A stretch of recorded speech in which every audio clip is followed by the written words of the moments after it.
Good afternoon and welcome to the Midday News. Here's what we have in the bulletin. Police Federation Chairman interdicted by Police High Command. Dismissed Seaforth High School principal heading to the courts to seek justice.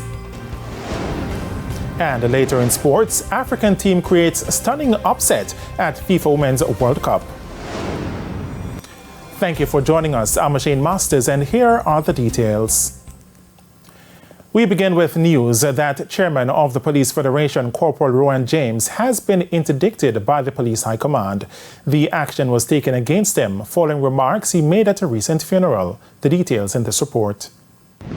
About 2 weeks ago, policemen and women gathered to pay their final respects for slain Constable Damian Blair at the Old Harbour New Testament Church of God. Police Federation Chairman Corporal Rowan James used the opportunity to send a message to the Police High Command over the delay in implementing the software system to properly calculate overtime for rank and file members. I am tired of the abuse being meted out and believing that persons can call me to intimidate me. I have not seen the man nor woman that is going to lead me into fear so that I will retreat from doing what the membership have asked of me to do. He also accused the High Command of seeking to cap the overtime payments. The Federation chairman has now been interdicted over his remarks. He told our news center that he was served with papers by the High Command outlining the charges against him. He was sent home on 3/4 pay pending a hearing. He's also not allowed to leave the island. There are 4 charges laid against him. The first says he acted contrary to the discipline, good order and guidance of the force when he communicated publicly on the issues related to the implementation of workplace management systems and overtime pay without the permission and authority of the police commissioner. The second says he was disrespectful to seniors in rank.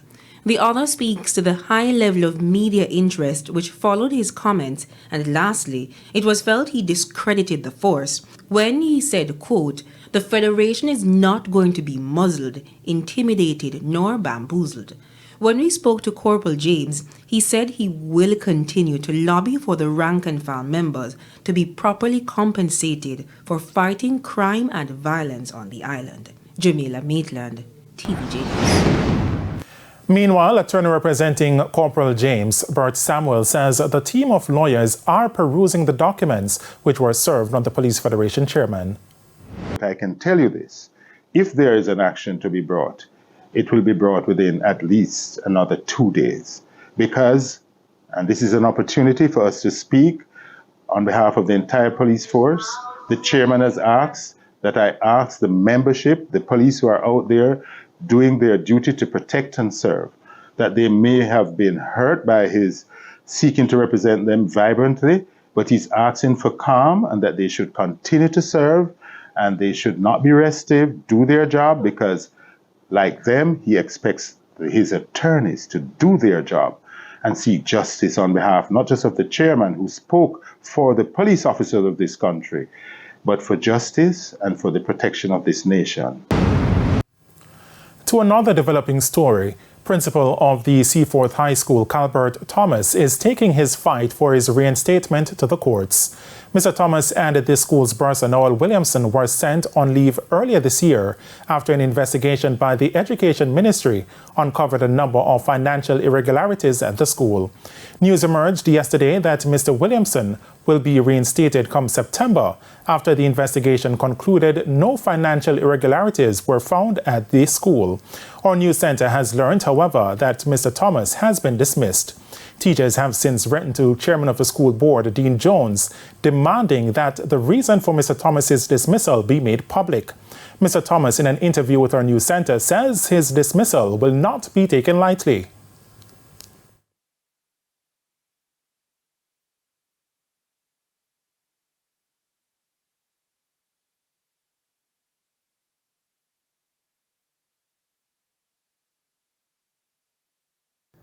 I strongly believe that there is a personal and malicious vendetta being waged against me by the powers that be. I am prepared to fight this in the justice system, where I believe that fairness and true justice will prevail. I am also prepared to clear my name through the civil court, as I believe that I have been libeled by utterances in the public space. In the meantime, Mr. Thomas has called for teachers, parents, and students to let good sense prevail when the new academic year begins in September. The Security Ministry says the asylum process for the Haitian migrants should be completed shortly. In a statement on Wednesday, the ministry says steps are being taken to assist the group with the completion of the required application forms as a prerequisite to convening the eligibility committee after formal receipt of those applications. The ministry says once the applications are received, the committee will be convened to undertake the review.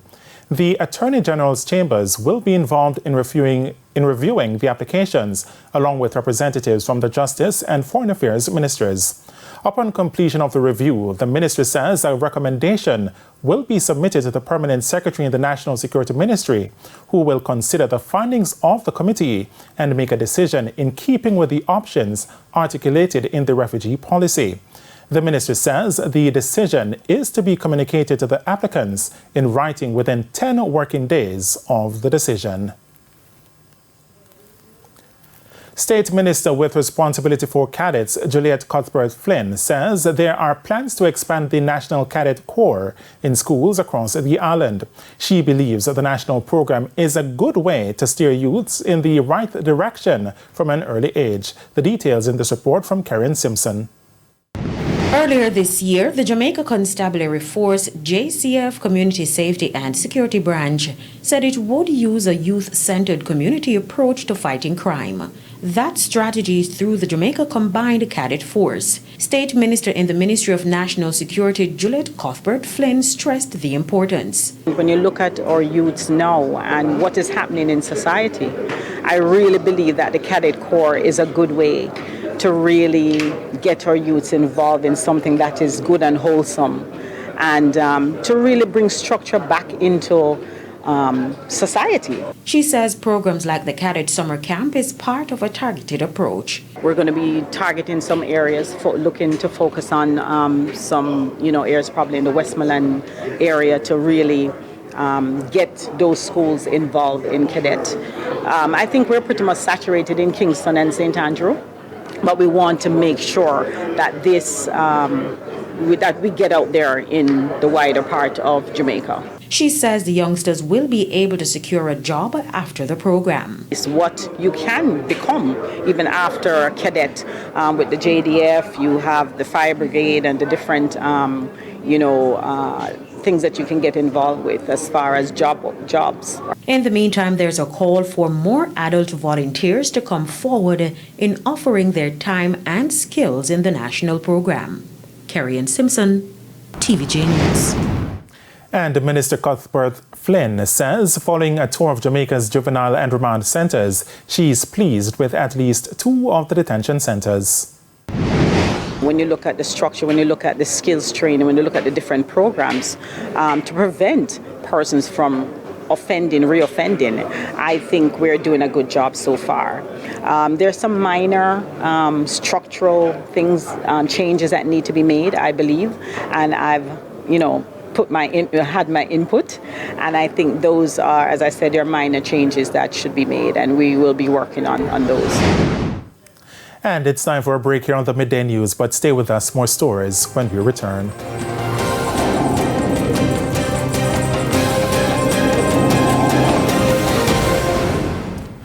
Welcome back to the Midday News. A number of deplorable roadways in Western St. Mary will be fixed in the coming weeks. The authorities say of utmost importance is the Mango Valley to Union roadway in the parish. $2 million in emergency funds will be allocated to have that roadway addressed.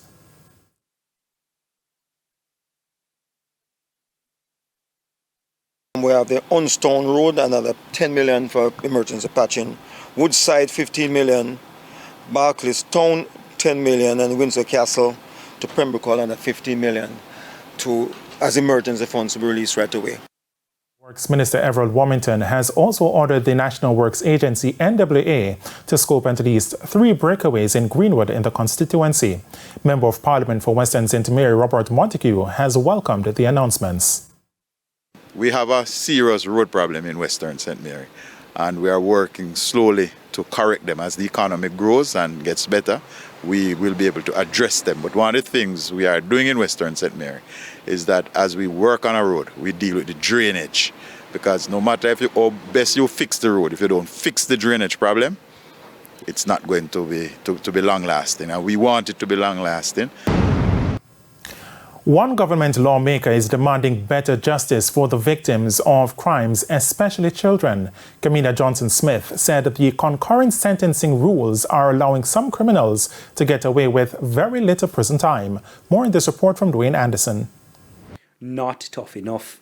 The view of Foreign Affairs Minister Kamina Johnson-Smith regarding local sentences, especially those imposed on criminals who hurt or kill children and other vulnerable groups. In all of those circumstances, they should provide for a mandatory minimum of 20 years for the offence. But for that to be a reality, adjustments will have to be made to local sentencing guidelines. And the lawmaker says she is prepared to support those changes so that Jamaica can move beyond certain concurrent sentences. It cannot be that someone can rape, abduct, murder, and also perpetrate a fraud against the family by pretending to be a person searching for this abducted child, and that person can get 12 years because every offense carries sentences that run concurrently. To me, that is not justice, and victims require justice too. The minister was speaking at the recent Commonwealth Women Parliamentarians Regional Conference, where stakeholders discussed issues affecting women, such as sexual offences. It is hoped the recently passed sexual harassment legislation will help reduce the incidence of sexual abuse and unwanted advances in the country.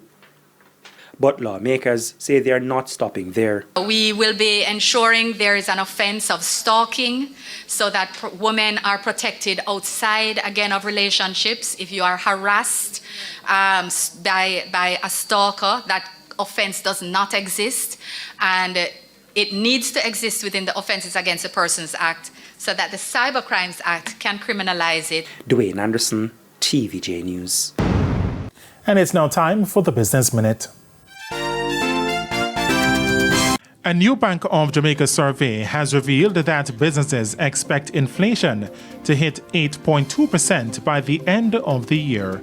This despite fears of rising utility costs and fluctuating interest rates. The expectation exceeds the central bank's target range of between 4 to 6%. The quarterly BOJ survey of businesses' inflation expectation report was conducted for the central bank by the Statistical Institute of Jamaica in May and June. Further afield, the Federal Trade Commission is finalizing an antitrust lawsuit that could ultimately break up parts of Amazon, according to Politico. The lawsuit is expected to focus on several areas, including Amazon Prime. The FTC charges that Amazon knowingly tricked millions of consumers into unknowingly enrolling in Amazon Prime. Specifically, it says Amazon used manipulative, coercive, or deceptive user interface designs known as dark patterns to trick consumers into enrolling in automatically renewing Prime subscriptions. The lawsuit is expected as early as August. Now, if successful, it could lead to a court-ordered restructuring of the $1.3 trillion company. And that's it for the Business Minute. Time now for the top regional and international stories. In the region, the Bahamas government says it will be undertaking a comprehensive review of the processes of how immigration decisions are made. This amid calls by the main opposition Free National Movement for the resignation of Immigration Minister Keith Bell over corruption allegations. In a statement, Prime Minister Philip Davis said the review would be done with a view to strengthening checks and balances. On the international scene, soldiers in the West African country of Niger have announced a coup on national TV. They said they had dissolved the constitution, suspended all institutions, and closed the nation's borders. Niger President Mohamed Bazoum has been held by troops from the Presidential Guard since early Wednesday. He was promised Washington's unwavering support in a call from Secretary of State Antony Blinken. UN Secretary General Antonio Guterres also said he had spoken to the president and offered the UN's full support to the uranium-rich country. Mr. Bazoum is a key Western ally in the fight against Islamist militancy in West Africa. Singapore is scheduled to execute a woman for the first time in almost 20 years. A 45-year-old Singaporean national was found guilty of trafficking 30 grams or 1.06 ounce of heroin in 2018. She will be the second drug convict to be executed in 3 days. Singapore has some of the world's toughest anti-gang laws, which it says are necessary to protect society. The death penalty can be applied for trafficking more than 15 grams of heroin and more than 500 grams of cannabis. And those are the top regional and international stories. I'm Kerry-Ann Simpson. And we head to a quick break. When we come back, Spencer Darlington will have your midday sports report.